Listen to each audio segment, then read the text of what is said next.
Hey everybody, welcome back behind the bar with me this evening. It's been what, like 4 years it feels like? No, it's been a long time. I typically was only doing beer reviews when I was around people like doing whales or whatever. Doing beer shares and bottle shares. I recorded or was going to record one a couple weeks ago and didn't end up doing it, but I really want to get back to doing this. I miss it. I kind of have the time to do it, so I moved and things got crazy and I don't even know where I'm going to end up doing these. I just kind of set this up. Like this is like some Home Alone 2 shit, like Marv trying to like get his way out of the basement shit. If you could see this, don't breathe, the camera may fall. But anyways, I just wanted to do a beer review. So that's what we're going to do tonight. We were going to start off by doing this beer. It was left at my house and I was like, oh, Founder CBS. But then I remembered we don't promote racism here on Behind the Bar. So instead, we're going to do Abraxas. I've never actually reviewed this beer. I don't think. I've done barrel-aged Abraxas on my channel, but I've never actually done Abraxas. So this is the 2019 vintage. This might sound loud. The setup's just not real conducive to the environment yet. So, but regardless, we're going to give it a shot. So we're going to go ahead and put this in our Perennial Society glass. And this is the 2019 Perennial Abraxas. This beer just came out here locally. I think it came out about a month ago at Perennial. She's rocking 11.5% ale brewed with ancho chili peppers, cacao nibs, cinnamon, and vanilla. So I've always been a huge Abraxas fan. Love Abraxas.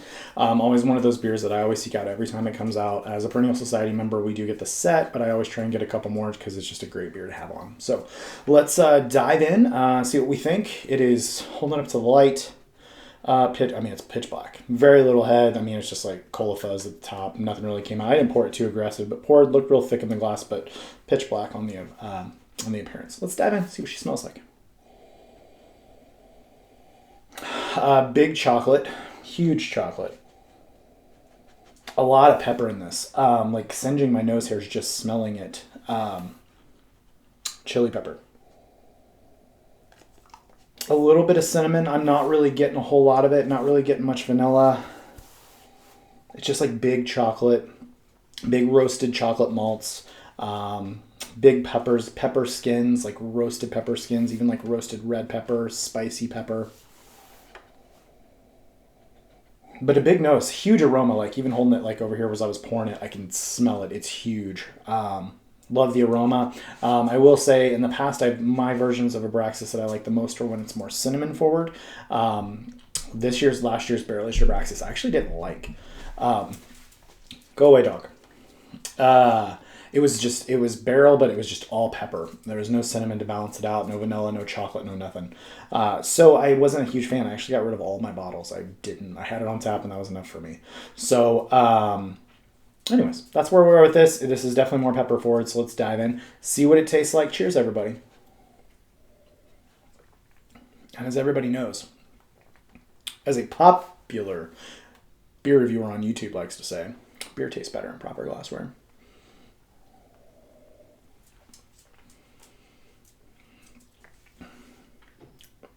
So taste definitely follows the nose.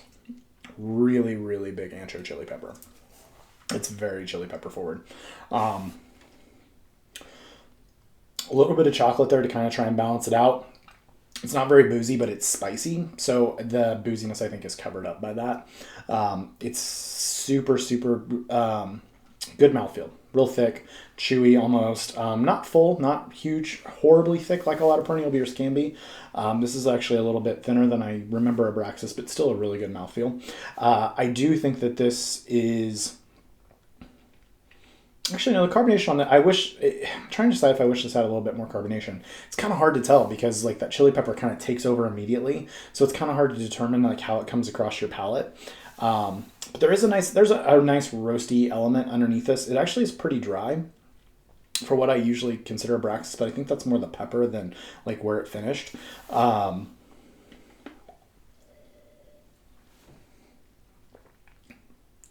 there's some cinnamon in there that kind of latches onto that pepper as it goes across, but it's not cinnamon forward. And That's how I like my Abraxas. Not bad by any means. Like, it's definitely a really good beer, but as far as like Abraxas has been, last year's Abraxas I thought was fantastic. Like the base beer, I thought was way better than barrel aged Abraxas. It's interesting. I'm curious as to why it's gone. The last two iterations of it that I've had have been a little bit more pepper forward. I'm curious as to why that's the case. I'm not really sure. Really not getting any vanilla. I haven't had any of the variants this year. I have the vanilla, the coffee, and the coconut. And I had coconut on tap like 4 months ago. And it was fantastic, but it's, I've heard it's not maybe the same out of the bottle, but regardless, this is, I mean, it's really good. It's not the Abraxas of old that I can remember. I mean, it's definitely still worth, if you like Abraxas, it's definitely worth picking up a bottle as long as it's like that $17 to $20 range. I think it's still a good value considering where the prices of craft beer are these days. I'm solo rocking this tonight, so this is going to be a rough finish. So $7.50 if you're looking to open one by yourself. It's going to be rough. This is pretty cold, and as it warms, the chocolate's starting to come forward a little bit more and balance that pepper out.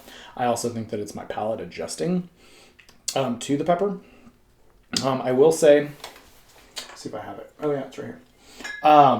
If anybody hasn't had this, this is Shared Ambiente.